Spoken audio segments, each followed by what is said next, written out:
I am here. What's happening? What's happening? It is your boy EJ Stewart, one half of the SpeakEasy, representing my sports and politics and a little bit of everything else show today that I call the Sophisticated Savage. How's everybody doing today? We are live here in Baltimore City, Baltimore, Maryland, provided by the good folks at RadioOnFire.com. I got my man DJ Diamond K with me, working things out for me, and he has his morning show every weekday, 9 a.m. Every day, 9 a.m., even weekends. Yeah, no days off. No days off, even weekends. This man is grinding.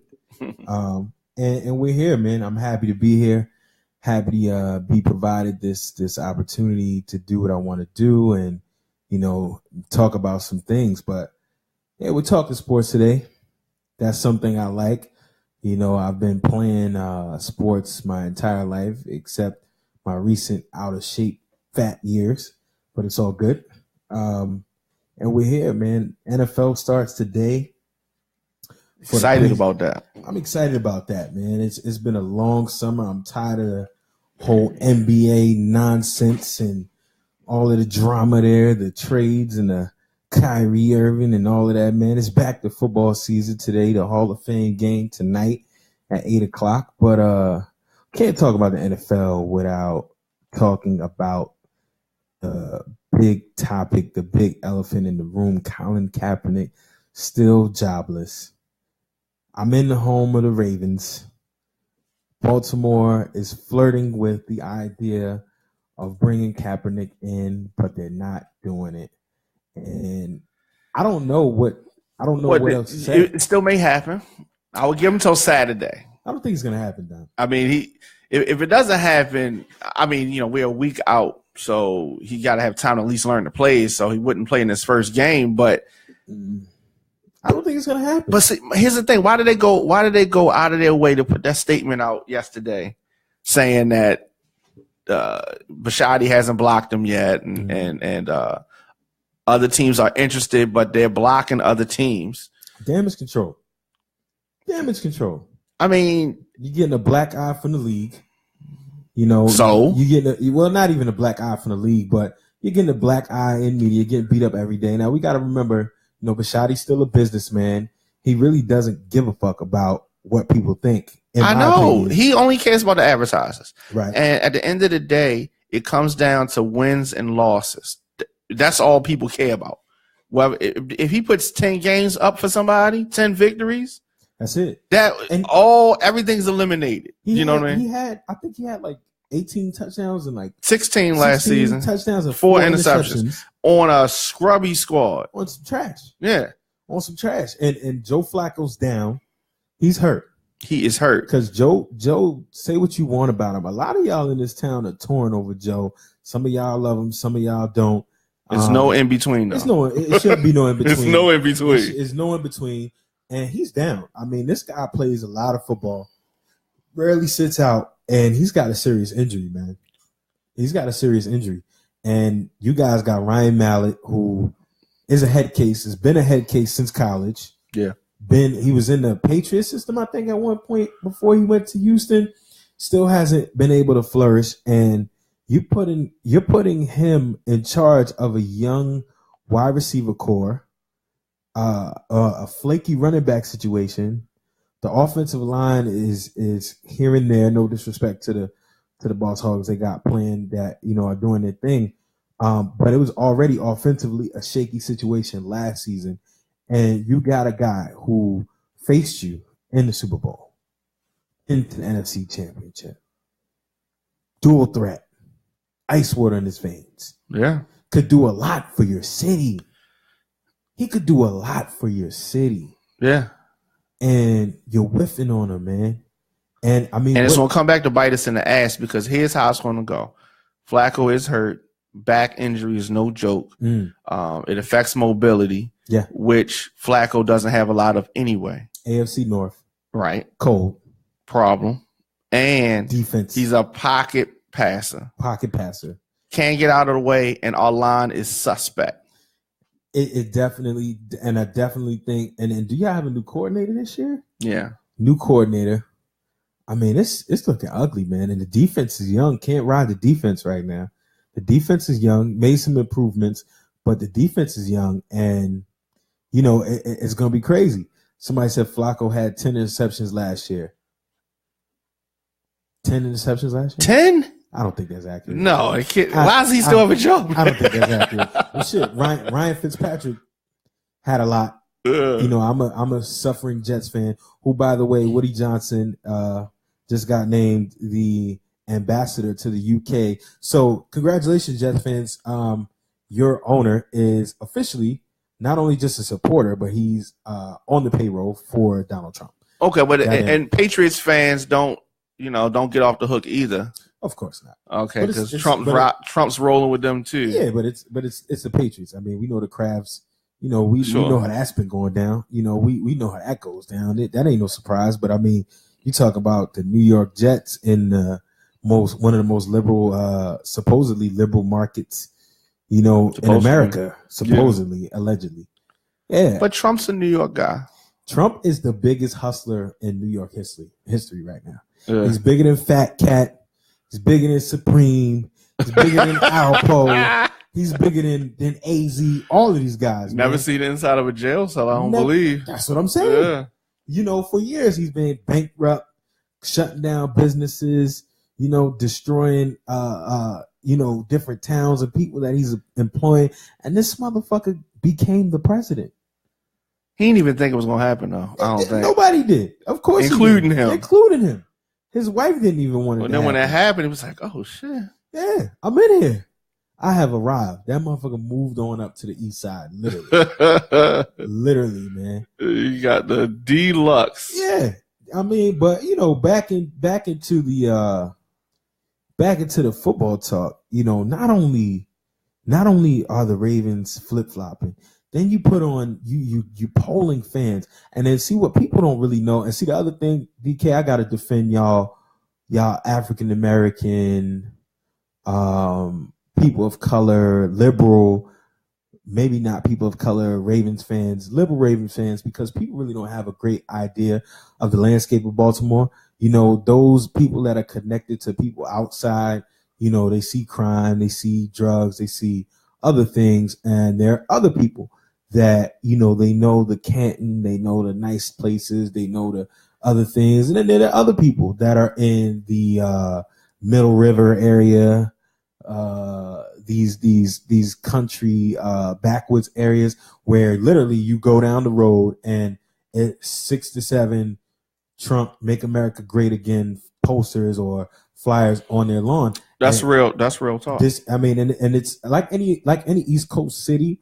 It's a city divided, but people don't realize, Bishatti's not polling the people over on Greenmount.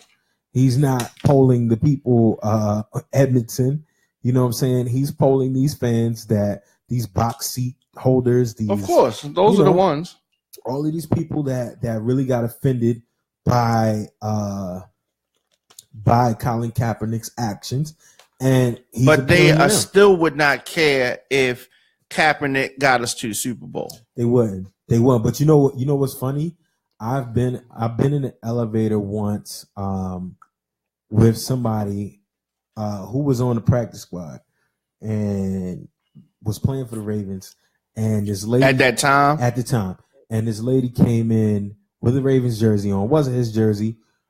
He eventually went to another team. But it wasn't his jersey. But she got in the elevator. Must have been going to a game or something from wherever we was coming, and she tucked her purse.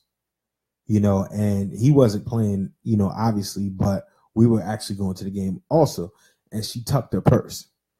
And it was funny because we literally wound up following this lady all the way to the stadium, and it looked like we might have been robbing her or something. But then when we actually got in the game, and this guy was moving around, it was clear that we were there for good intentions, but it was just funny to me how this lady could have on a black NFL player's jersey, and the first thing she did instinctively when she got in the elevator with a player was clutch her purse. And speaking to that, it's like the cultural context of the city that is divided, it's like they're gonna love you like they love a racehorse.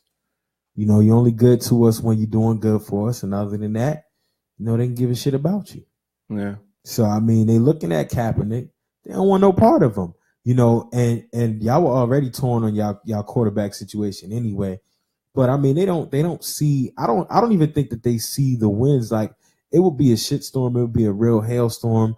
And then you got to also think about who else is investing in this city that really may not like what he's doing. Who else is flooding pockets into this city? That may not really want to see that. And then you got your boy. Let's first start with Michael Vick. Michael Vick coming on national TV. First and foremost, no knock against. I've never really liked Colin Kaepernick. I've never really liked his shows. I always felt like the tone was secretly discriminatory, at least. Sure. When he was on ESPN. And then he moved to Fox, and I think he kind of got smart and got witty. And then he brought Whitlock on to say, Whitlock might. I don't know if Whitlock believes everything he says, but he's definitely Colin Kaepernick's goon. Because in my thing, it's like, prime example, we just went on the air. You sitting here asking me, what are you going to talk about? Even though, I'm pretty sure whatever, I could be saying the most outlandish shit. You probably would have to put your foot down if I said some wild shit like, nah, you can't say that. But you're talking about Fox, right? Oh, yeah. So these motherfuckers have production meetings, right? Yeah. Early in the morning, they talking about shit. So if I'm Colin Kaepernick and I don't believe in anything that Whitlock is going to say, I feel like some moral fabric in my bone and my body is going to say, motherfucker, what are you talking about? Right. And so in my opinion, which makes for a better show too. It makes for a better show. And which in my opinion, he pushes that agenda because that's what he really wants to say, but he puts a black face on it. So you got Whitlock there. Then you got Mike Vick, who by all means, man, is the Iverson of the NFL. For anybody that watched sports in the 90s. I think that's fair. Braids, tattoos, chains. He was hip hop. Hip hop. I don't give a fuck. They both from the Tidewater, VA area. Them guys just rebels. Yeah. Got into some shit. Government got on that ass. Did his time. Got $100 million contract. Came back. And now you're lingering out there. You don't have a job, and you come on, and you got the nerve to say this shit about Colin Kaepernick. And here's the thing. It's the same issue that I have with Ray Lewis. So he gets out of jail because and gets on the team because somebody vouched for him. Right. Took a chance. Right. Took flack. Right. And here's the thing. I can't see any team getting more flack than the Eagles did bringing him on. Yeah. Because no matter what Colin Kaepernick, whatever feathers he's ruffled by kneeling down during the national anthem, he didn't kill a dog, or a dog wasn't killed on his watch. Right. I can't think of it, white America and dogs is just like, what I mean? They serious about that. Oh yeah, they had laws protecting your dog before you protected your child. Historically, it's a fact. Yeah, they're just trying to get some legislation in place for car manufacturers to make sure that an alarm goes off on newer vehicles if you leave a child in the back seat. Right. Because it's been like 24 deaths this year. Right.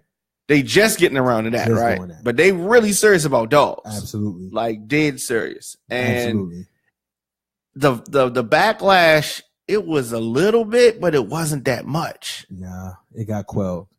We're literally almost a year removed from. I don't remember when he started, but I mean, it was early in the season. It was early in the season. It's damn near going on a year from. Yeah. You know what I mean? And this man hasn't even got a shot. And you talking about cats like Ryan Fitzpatrick got jobs. I mean, I love Ryan Fitzpatrick 2 seasons ago for the Jets because he balled out, did his thing. Did his thing, but it's still Ryan Fitzpatrick. They bringing in motherfuckers from the Arena League before they giving Colin Kaepernick a shot, man. And I mean, to some degree, people questioning is his mind on football. I mean, his mind is always going to be on football. If you've ever played a sport, you've ever grown up, football, if you know his backstory, I could pretty much guess that football was his refuge from being a foster kid, having issues with his biological parents and things like that. He's never not thinking about football. Once you get to that elite level, it probably was NFL, his escape. Yeah, his scapegoat. And once you get to that elite level, that's like you a DJ. It's like if a motherfucker put turntables in front of you at 60. You know what I mean? Unless the technology is extremely different, you still probably gonna rock it out. Mm-hmm. Where's the fader? Yeah. You know what I mean? So it's like you can't really say that that's an excuse. And I commend the brother by the name of Richard Sherman, Seattle Seahawks. Definitely. Came out and straight up said what it was. You kept it real. He said it's a do as I say, not as I've done attitude. That boy, you are getting out of line, and we're gonna tax you. Right. But I guess the only thing that I want to push back on that he said was it wasn't a black or color. white thing. It wasn't about color. So let's say that Tom Brady decided to take the knee. Wouldn't happen, but let's just say that he did. So let's say it was Tom Brady instead of Kaepernick. Would they still hold him over the coals like this? No. So it is a color thing. It's a color thing. You know what I mean? Even if, let's say, Ryan, your guy did this, Fitzpatrick. Let's just say he did this. Would they hold him over the coals? Hell no. No. I mean, you can even argue that with They Brady. would say some things about it. Yeah. You can even argue that with Brady, not going to the White House. What is it? Maybe twice? Like, that's not patriotic. That isn't, it is the same thing in context, I guess. But yeah, I had a problem with that too. During President Obama's. Yeah. I had a problem with that too. I saw that and I'm like, Richard Sherman, and I don't know if he really believes that shit sometimes. That's the thing I struggle with. I don't know if he really believes that shit sometimes, or because you got to give him credit. He's the only motherfucker in the NFL pushing the envelope anyway. I give him a lot of credit, and my thing is that he said it. I think that he wanted to take it a step further, but I think it does Kaepernick more justice to say it's a us thing. Like they're trying to put us players in, even though he is savvy enough to know what it is. Making the race discussion would take it too far to get the end result, which is you want Kaepernick playing because he'll be more effective, visible, and being out there on the field. So I think that it's kind of like a rally cry for the players as well. Right. You know what I mean? It's just like, the management, the ownership's trying to come down on us. It's an attack. It's definitely an attack on all NFL players, man. And it's sad in a sense because, the other argument that he had earlier was that, prior to that statement was that, God, it's probably going to be a holdout, probably 2018 or next season because these cats ain't getting paid. They're out here. What they should be. They're not getting paid what they should be. They're out here, getting beat up on the field physically. They're bringing in the most money. This is, by far the biggest breadwinner in the country, in the world. CTE looming over their heads. You virtually telling them, you're doing this and that terminally you might wind up doing some wild shit later on because you have brain injuries. And speaking of that, speaking of the brain injuries, the NFL quietly, and I haven't watched ESPN that closely for this, but the NFL quietly just announced that they're going to end their participation in study with looking into CTE research. That's a mistake. Yeah. That's a big mistake. Yeah. It's definitely a mistake, and it's very telling, because if you noticed it, it's been a lot of about 30 and under players retiring recently. Yes. And it's getting a lot of buzz. And you're talking about offensive linemen. Offensive linemen usually got a shelf life till maybe 36 on the field. They get the most damage. They bang the most, them and D-line, and they usually play till about 36. You got guys retiring at 30 saying, fuck it. Yeah, just 2 years ago in the Pro Bowl, 2 years ago, a dude just retired 2 years ago that was in the Pro Bowl. And it's like, I'm done. And that's speaking to the larger narrative that these cats are really getting concerned about their health, and they're doing something about it. And the NFL, quiet as kept, ended the study, is going to end its study and participation on studying CTE. And then they also, though, to pull the wool over your eyes in a political manner, I see my man Ted Spain talking about the politics it's bigger when it comes to Kaepernick. And you missed that. We definitely know the politics of it and the money. And what does he mean by bigger? Other than trying to keep the players under their boot? Bigger how? He's saying it's about the political infrastructure cannot take an L under any circumstance. They would seemingly take an L if he was signed. And I guess he's saying the American political, I guess he's saying the American political structure would take an L if Colin Kaepernick actually, if this actually panned out and he got a job. I don't think so. Of course not. I don't think so. That might be how they look, though. That might be how they think. I mean, but my thing is that it comes down. This country takes L's all the time. kissing Russia's ass is taking an L. However, is the real wins and losses under this capitalist society is money. Yes. So if he comes in and makes money, they winning. Do you think that if he comes in as a bus? Yeah. Then they win. Do you think he would? I mean, realistically, knowing the dynamics of the city, black folk love the Ravens. I think a lot of black folk would go out and cop jerseys. Ticket prices are too expensive for your average black family anyway. So I don't really know who's traditionally filling up. You're talking about the actual seats. Yeah, I don't know who's actually filling up all the seats. time. So, I mean, statistically, I would like to know who's buying more tickets. Wow. You know that, right? So we buy merchandise though. Buy merch. Do you think him coming in would boost their merch? Would do you think it would financially off the gate? I think that his jersey would sell. Okay. So that merch, yes, because that's all he's going to get is a jersey. Yes. Off the top, unless we got evidence for that anyway. He had his jersey last year. Yes. Not even playing as a backup. So yes, we got yes, yeah, absolutely. And it's a long name, but it will look nice on that jersey. Right. That's first and foremost. You know what I mean? Now, his speaking? I'm sure that his speaking fee is probably he could probably have a good run on the public speaking circuit.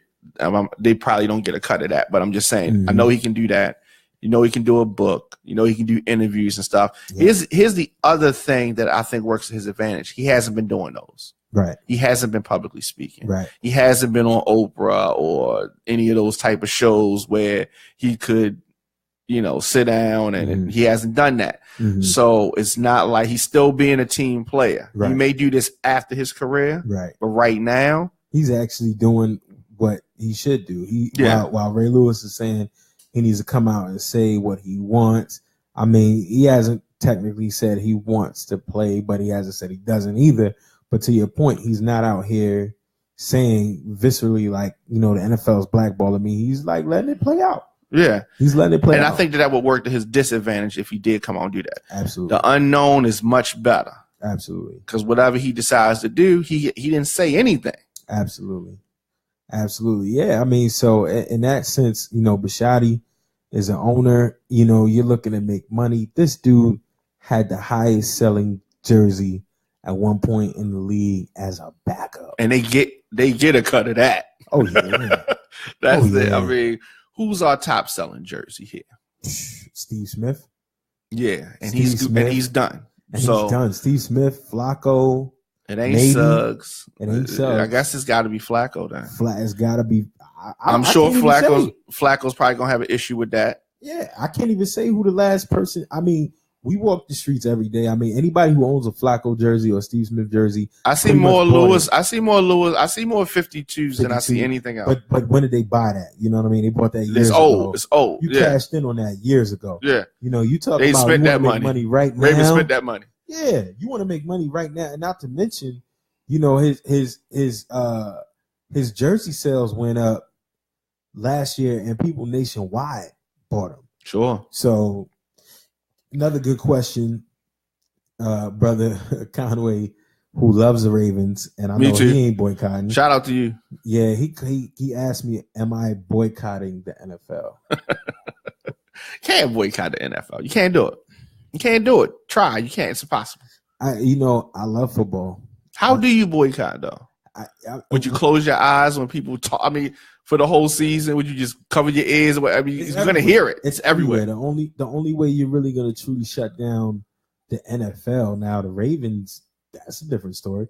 But the only way you're gonna shut down the entity that is the NFL, I don't think you can. The NFL not in America. The NFL is bigger than everything. I mean, ESPN is the biggest leading media vessel in the country, in the world. Right. And they're going to filter that every single minute.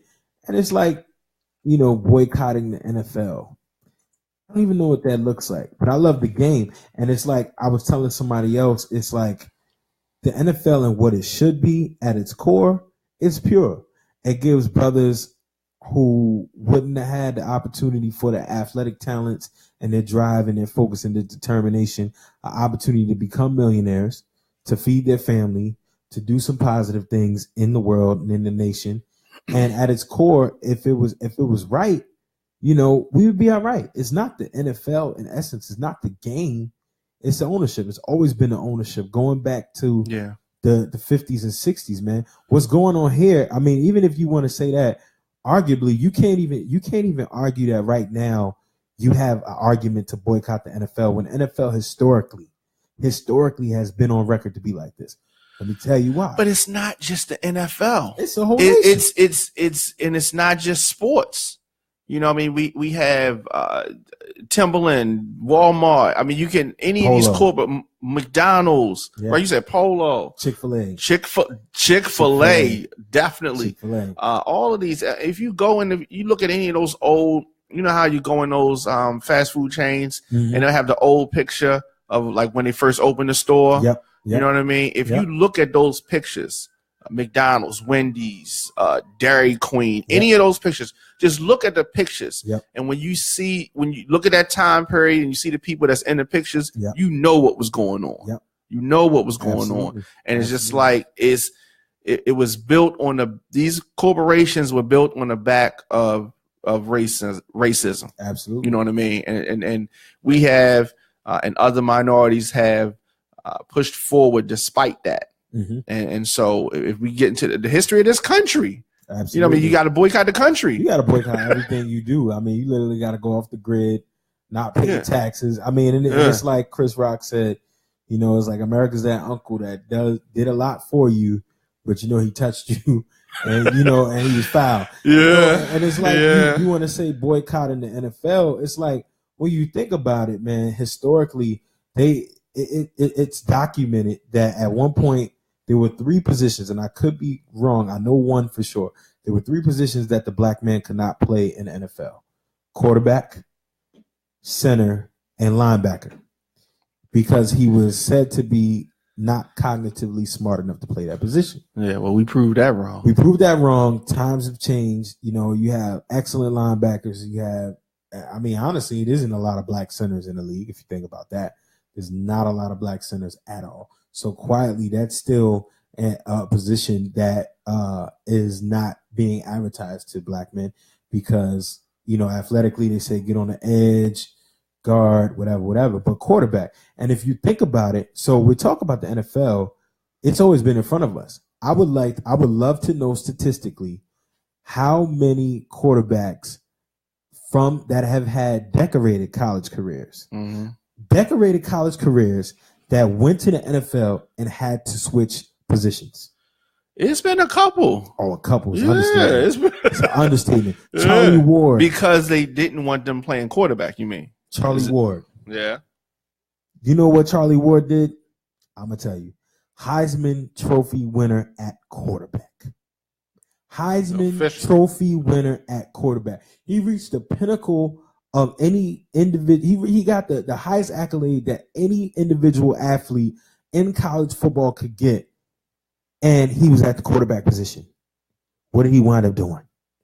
Playing basketball for the New York Knicks. This man didn't even play football, and he's the most decorated athlete in the sport at the time, and he had to go play basketball. Come on, man. You know, I could go down the line of how many black college quarterbacks that had decent NFL, NCAA college careers, and they had to switch positions when they got to the pros. I mean, so historically, if you want to talk about boycotting the NFL now, this ain't nothing new. This ain't nothing new that Kaepernick is facing. And it's funny because I was talking to one of the brothers. Today about the Kaepernick situation, and I told him, I said, it's nothing different from the NBA to the NFL to the MLB to the NHL. It ain't nothing different. These owners are doing what they want to do, and when brothers stand up and they voice their opinion, they get taxed for it. So the brother that I was talking to, I think he's looking on Facebook Live. He's a Lakers fan, and I was saying to him, I said, why do you think it took so many years for Kareem to get a statue? You know, it wasn't because he was boisterous. It wasn't because he had beef with the ownership. It's because in the 60s, he made it his point to go out there and voice his opinion on the racism and everything in this country. When you could give Oscar De La Hoya a statue before him, Magic Johnson, who came after him. Kareem Abdul-Jabbar is arguably, depending on who you talk to, one of the best, if not the best basketball player in the history of basketball. One in high school, one in college, one in NBA. How many motherfuckers you know have done that? And he's the most decorated Laker there is. And if he had more years there, he would have been the most decorated player in one franchise, bar none. Bill Russell in Boston. Joe Louis can't even get a statue in Philly, and the fictional boxer has a statue. You know, what are we really talking about here? I mean, the writing is on the wall, man. How crazy is that? How crazy is that? Rocky Sylvester Stallone, no professional boxing fights in his life, made a hell of a film. Yeah, hell of a film. 6 or 7 of them, right? Hell of a film. I love Sly as an actor. I love everything that he's done. But if you go to Philly and you ask, where's the heavyweight champs statue? It's not Joe Louis. It's Rocky. It's a fictional guy. So when we're talking about racism in sports, man, we talking about it all. Yeah. You know, this ain't nothing new. This didn't start yesterday. This thing has been going on forever, man. It's been going on forever. But speaking of boxing, though, Down K, are you a big boxing fan? Very much so.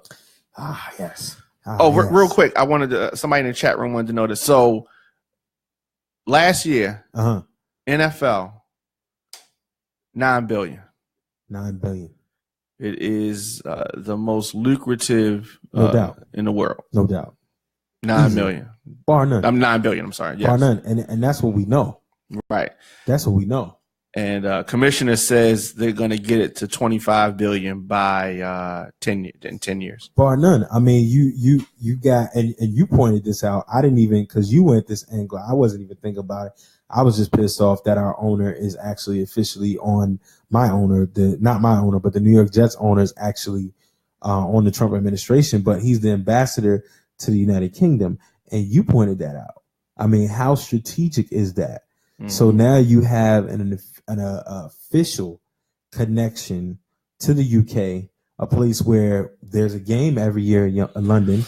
Because they're trying to get a London team. Yes. They're trying to warm people up over there for it. That's why they had those games. Yes. You know, the time zones are off, but they're trying to build a market over there. When it happens, and it will happen, and that's probably going to be like 10 years before they can get it right. They need a stadium, like all these things. But once they do that, that's going to, I mean, because those arenas over there are huge. Hundreds of thousands. Yes. Hundreds of thousands capacity wise.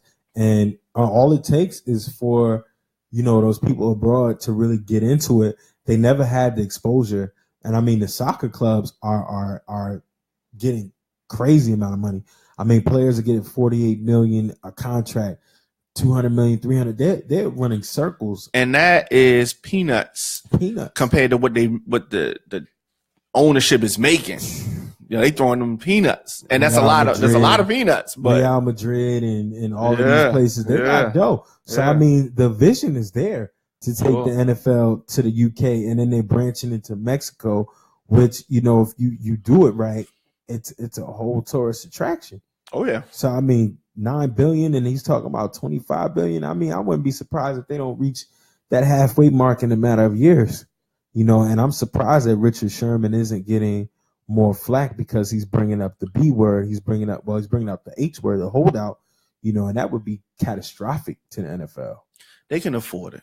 My thing is that just like you said, how they quietly backed out CTE, they can quietly, give everybody a little bit more and keep it under wraps and not even feel it. Well, the thing that shocks me is the NFLPA, and people can, we can get the boxing and NBA, but we can get on LeBron James all day, but the matter of involvement that he's shown in the NBA Players Association, them boys is getting money. You getting cats out here that haven't played 40 minutes a game and they getting $100 million. And before it's over with, I want to talk to you about the big three. Oh, that's on my list. Okay, good. That's on my list. I mean, I don't have it in front of me, but I'm going off memory. But I mean, back in the boxing, man, we talked about NFL. Well, brother Conway wanted to talk about. He asked me to talk about blue chip players going to PWIs versus HBCUs. I mean, this is something. I went to HBCU. I played at HBCU. I've seen guys on HBCU teams, my teammates, that I personally feel are. I mean, we had guys like Jerome Mathis, Antoine Bethea that we played against. And I seen guys that I admired and looked up to that I know could definitely play in this league and then get a shot merely because of exposure. And the sad part is the NCAA, man, is the NCAA is tricky. You've got the state of Maryland. And this is all I'm gonna say. You look at the state of Maryland. You got University of Maryland, which their stadium is bigger than the Ravens Stadium. They got $1 million contract just for the Big Ten, just for TV. Right? And we're not even talking about what Under Armour is giving them, what they're getting from the state, from the student body. How does a Bowie State, in your school state system, how does a Bowie State or Morgan State compete with that? You can't. And if I'm coming out of Dunbar, I'm coming out of Edmondson, I'm coming out of Towson Catholic, I'm coming out of Calvert Hall, and I want to play on a bigger stage, unfortunately, it's going to be more attractive to play at a PWI than is a HBCU. And, as a part of desegregation, the HBCUs took a real big hit, because our players started to go to these bigger schools, for better opportunity and exposure. And we really haven't all the way recovered. We're starting to get some TV contracts, some TV consistency. We're starting to get better athletes here. And you're seeing guys get a shot to make it, but it's nowhere near what it used to be. Some of the best players to ever grace the gridiron in this country are from HBCUs. And never forget it. And I mean, all we can do as HBCU supporters and alum that are in the know, we got to big up our programs. We got to big up the people that go there. We got to do what we can to kind of try to push the narrative. And there was some talk about HBCUs going, I guess, off the grid to have something where they'll be, getting different treatment and being able to pay players. I don't really read into it because I really don't see it happening. But going into boxing, you're a big boxing fan. I'm a big boxing fan.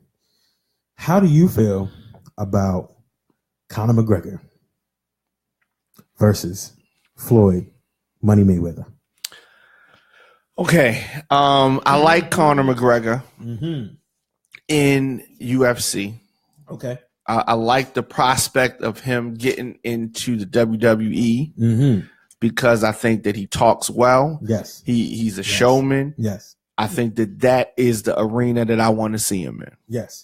when he came into the boxing area because of the money, and he still can do those other things too. Absolutely. But he came in here for the biggest payday that he's ever going to get in his life. Mm-hmm. He's playing the game that he has to play. He's playing the race game, right? Because that's the game you got to play. Absolutely. Because that you got the white guy, the great white height, right? And you got the black guy, loudmouth, right? You know what I mean, right? and so that's whether they say it or not. That's what people are going to think. That's what is going to bring out. It brings out the worst in people. Yes. So that's what's going to happen. And so he's teasing it a little bit. Cool.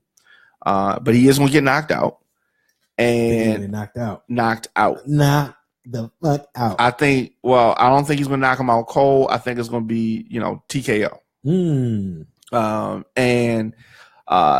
Because he's taking it a little bit further than he probably should, and you're going to make Floyd mad.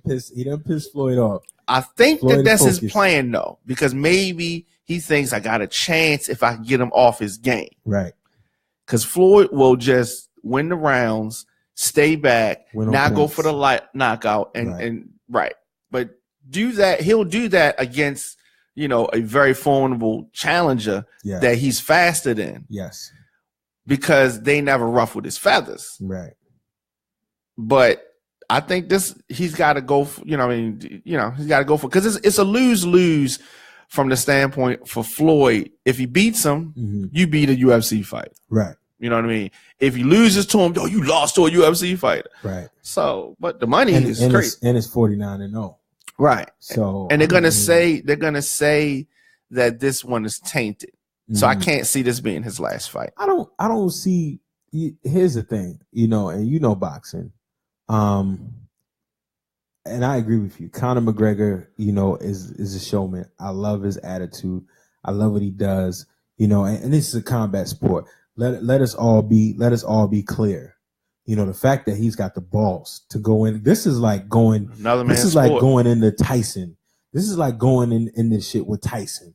You know what I'm saying? Maybe not the dangerous level of being knocked out. He would not have gone in there with Tyson. No, I don't think anybody would. Not too many. Pre Buster Douglas Tyson. Pre Robin Givens Tyson. But that's a whole nother story. Oh yeah, nobody. You ain't beating him. Story. Yeah, you're not beating him. But I mean, for him to take it into this arena, and then plus it's a business move. I mean, it's the most lucrative move he could do. We knew it was going to happen. Dana White talking all that bullshit. And how long have they been building this? 2 years, maybe.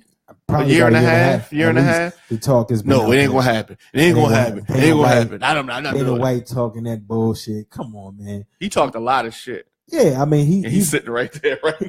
Yeah, and I mean he's got the balls to go in there and do it. Granted, yeah, it's a big check that comes to follow, but you're still taking an ass whooping. I'm sorry, But here's the thing that I think he also considered, and big difference between him moving up to heavyweight and fighting Mike Tyson versus Mayweather is that how many people have we seen Mayweather knock out cold? Not many. A handful. Last person he knocked out, I remember, was Victor Ortiz, and that was when the break came from the headbutt, and then it was kind of funky with that, but you gotta protect yourself at all times. Gotta protect yourself at all times. But Mayweather's got the ability. Does he? I think so. I mean, what did McGregor call him about brittle hands or something? Yo, McGregor is a savage. Yo, I gotta say, no matter what, man, he's got the shit talking skills of some of the best. But I mean, honestly though, who would you rather see Floyd fight right now? They created this fight because Floyd was talking that there's no other fights for me. There's nobody left for me to fight. It really isn't. It isn't. But I'm saying he created this fight. I don't see this being his last fight because there is no other boxer left. Mm-hmm. They got to make this 2 fights. McGregor has got to make it convincing enough that we want to see a rematch. We can. I don't know if there's any way that he can do that. Just like if they all doing it for skill. Has Floyd done? Has he done the rematch thing? I don't think there's a rematch clause in it. No, I mean, has he given people a rematch? Fought somebody else and has been close enough where we wanted to see a rematch? I don't remember any. Nope, not in their prime. I mean, the only person that I wanted to see him fight, but it was too late, was Sugar Shane. because Sugar Shane is he the last gave him person. some problems. He gave Sugar him some Shane problems. is the last person that had Mayweather out on his feet. Man, I'm telling you that one moment when Sugar Shane had him in the middle of the ring, hit him with the 2-piece. Mayweather had to grab him. Oh he had to grab him. And then you talking about this is Sugar Shane that's old.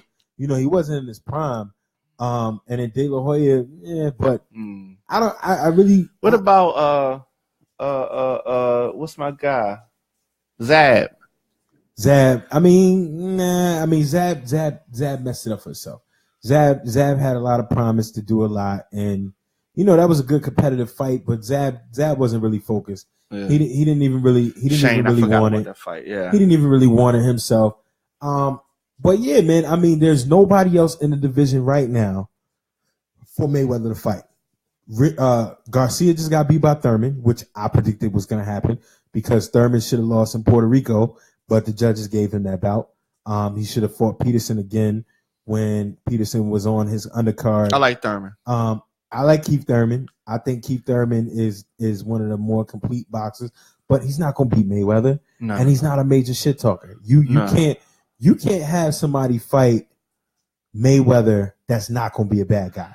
I thought it's not. He blew it, but I thought one day we were going to see Broner and Mayweather. I mean, he is completely destroyed. Just what I mean. But I thought I like Broner for some reason. I like Broner, but what is his issue? Maybe he just doesn't have the skill. Maybe he just can't get out his own way. I mean, it just seems like he can't get out his own way. I'm not gonna say he's not a skilled kid because one other thing I will say is he jumped up in class where I think he should have stayed down at 130, dominated that division. Just dominate.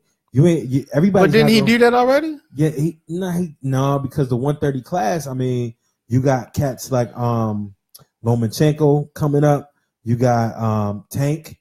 You got people in that 130 range. Do you think he can beat Tank? Who Broner? Yeah. I can't say for sure that he could or he couldn't. I mean, honestly, I think Tank has yet to really display everything he might have. He has stepped up, the level of competition. He's got so much power that he's making it look so easy. Yeah. So it's kind of hard to say. But he hasn't really been challenged yet. Exactly. It's kind of really hard to say. I like the cat he's about to fight now, Lomachenko knocked out is 6.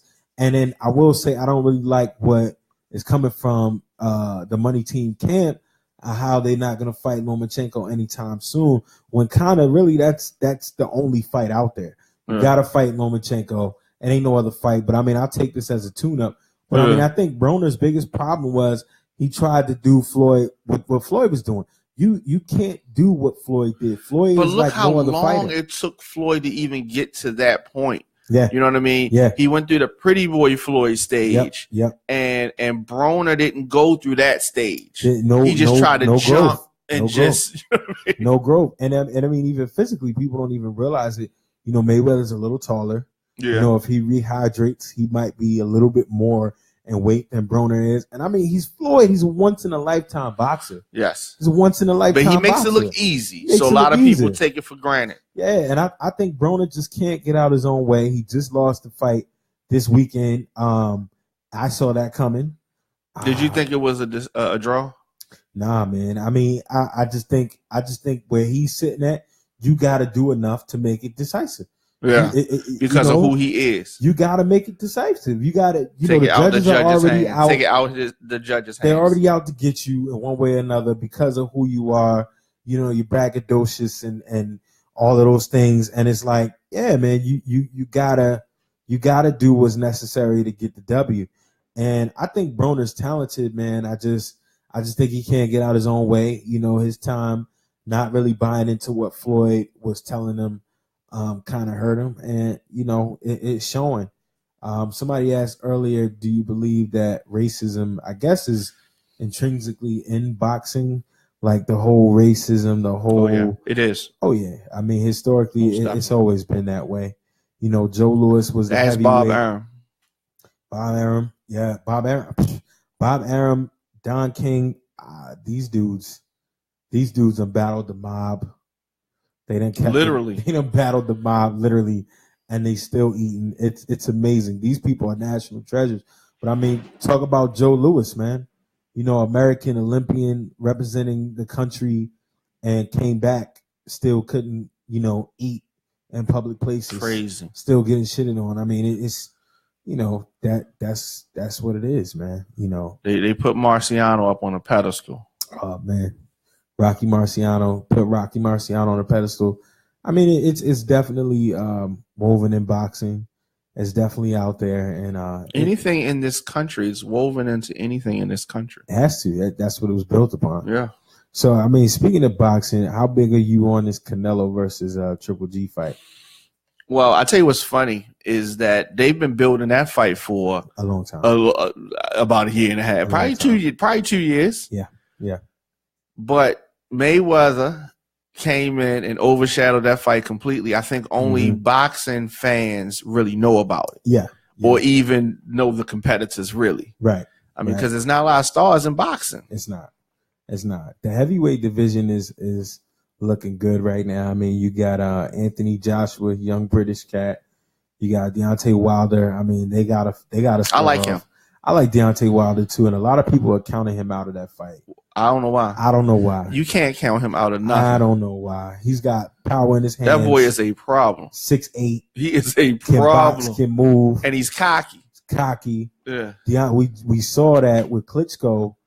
Klitschko was able to piece Joshua up. He just retired too. Yeah. I just was thinking about that. So I mean the heavyweight division is on its way back. Yeah. There's some people up there. You got Triple G and Canelo. I think Triple G is overrated. Absolutely. I was thinking like, okay, the last fight he had, I'm like, is he getting ready to lose? Is he? My boy Danny Miracle Man Jacobs out of Brooklyn made us proud that night. I like him. That night. Yeah. I think Danny Jacobs is a little nervous. His nerves is in there. And Triple G is a little bigger than him, and Danny Jacobs isn't always a power guy. But there's so many guys in that middleweight division. Charlo brothers. Even before I can't think of the cat's name that Danny Jacobs just knocked out. But there's a lot of guys that he could have stepped up to fight at this point, and he really hasn't been doing it. And Danny Jacobs really made him look real average his last fight. And Canelo's got some power in his hands, man. I like Canelo. That's my pick. I'm picking Canelo all day. I would love to see Triple G get knocked out. I would love it. Canelo does have the power to knock out. He definitely does. He is a headhunter. Yes. And he fights completely different than Mayweather. Absolutely. And where Mayweather would not go for the knockout against somebody like Triple G, he would play that back and let the crowd boo and not care. Absolutely. And all of that. Canelo is not that tight. Jen says she loves Canelo. Yeah, but you probably love him for different reasons. Yeah. Oh, Dominican said you love Canelo for different reasons. Damn it. But Canelo, man, I definitely got Triple G in that fight. I mean, Canelo, I'm sorry. Yeah. In that fight over Triple G. I can't wait to see it. Excited. That's in the fall. Yeah, it's coming. It's right around the corner. They need to do an ad on the Mayweather ticket for that fight. Oh yeah, I don't know how. It'll probably cost them a lot of money. They got it. But speaking of boxing, going deeper, I've never been a Manny Pacquiao fan. I have. I'm not gonna lie. I personally believe Manny Pacquiao is juicing. Is what? Juicing. He was juicing. I think he was juicing. But here's the thing. In his defense, he probably didn't even know he was juicing. Nah. He probably didn't even know it.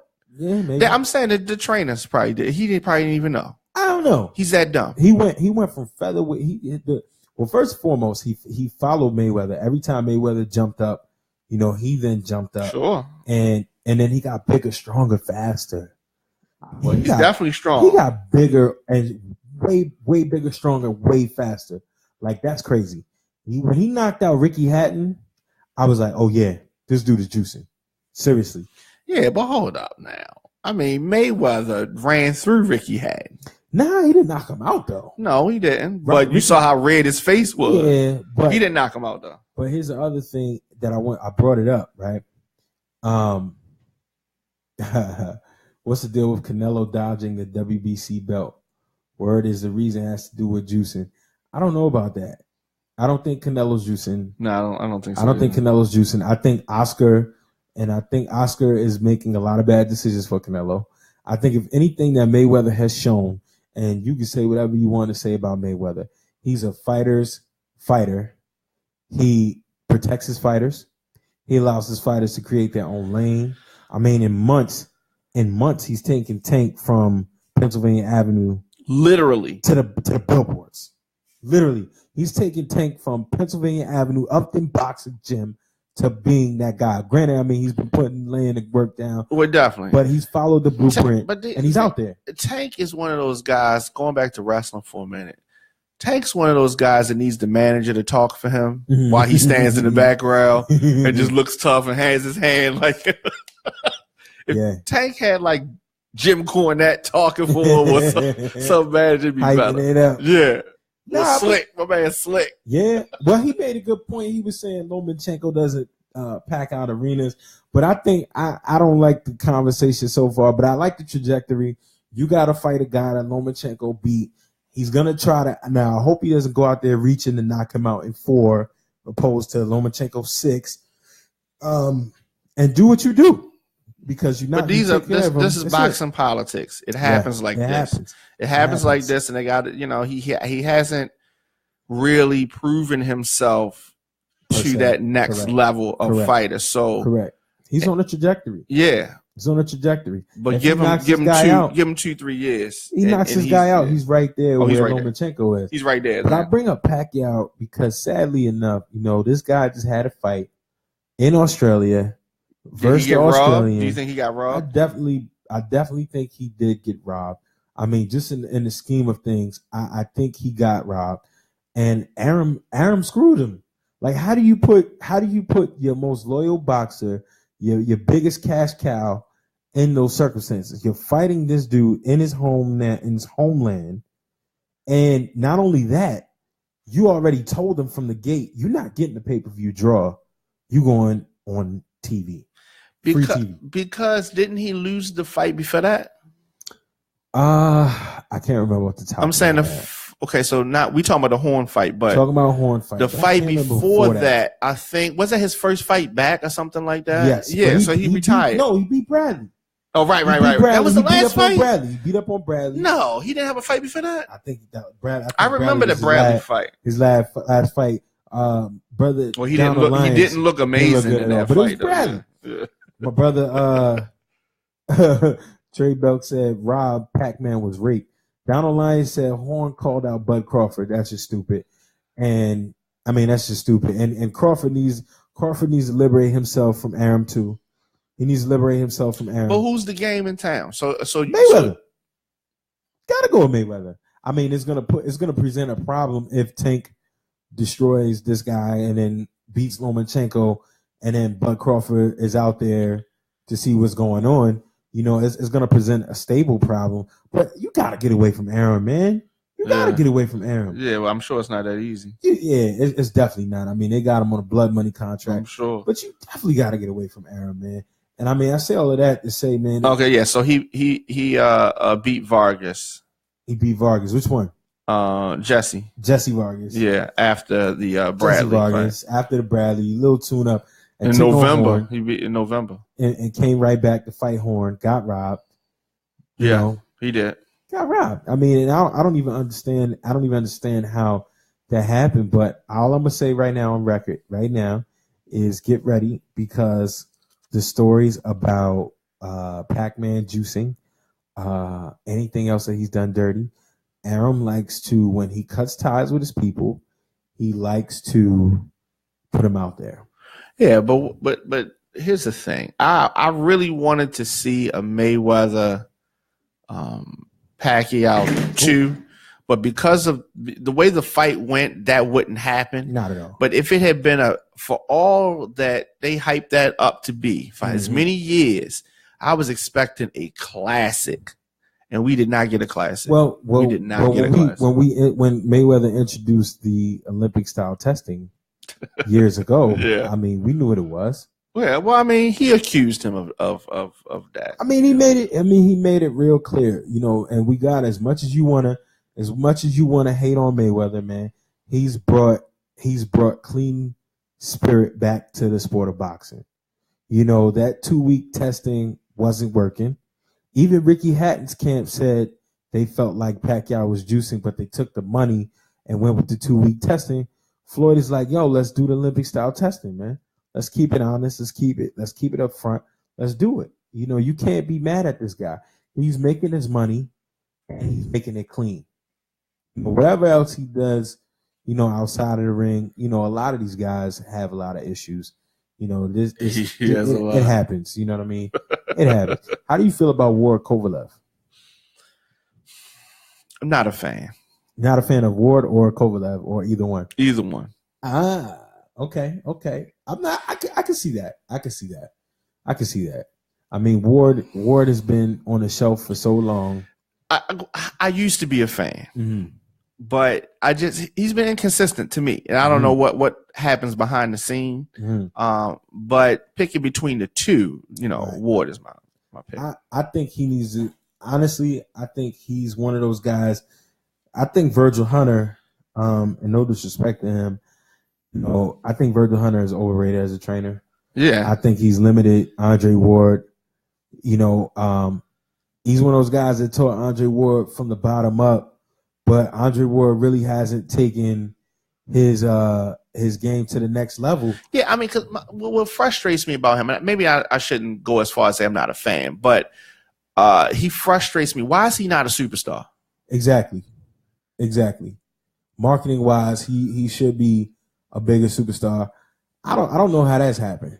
Yeah. I really don't know how that's happened. That he's kind of not propelled himself to where he should be. He's one of the biggest tickets in boxing. Because he's undefeated? Yeah. Undefeated. Yeah, he's undefeated. I mean, he's good in the Bay Area. You know, can he pack arenas? I don't think he has the personality. Outside of the Bay, no. Yeah. No. And then Kovalev is the great white height.